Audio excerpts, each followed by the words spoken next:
Barbie Fortesa update. Yung congrats kay Barbie. Yung flex pa nga niya kanyang medal. Finisher siya ng 10 km ang kanyang tinakbo sa loob ng 1 hour at 11 minutes.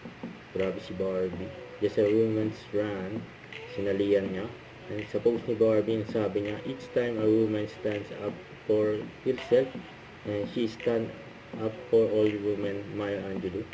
And thank you for Rupa Philippines for inviting me at the Women's Run PH today. Wearing the right shoes makes a lot of difference. The new Puppy Mach 7 felt really light on my feet.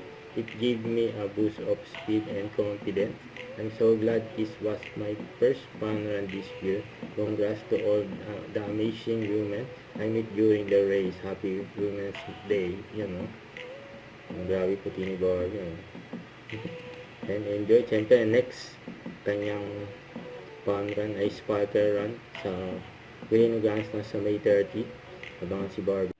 Don't forget to subscribe, click the notification bell for my update. This is Richard in Action Vlog. Stay tuned for more videos. See ya.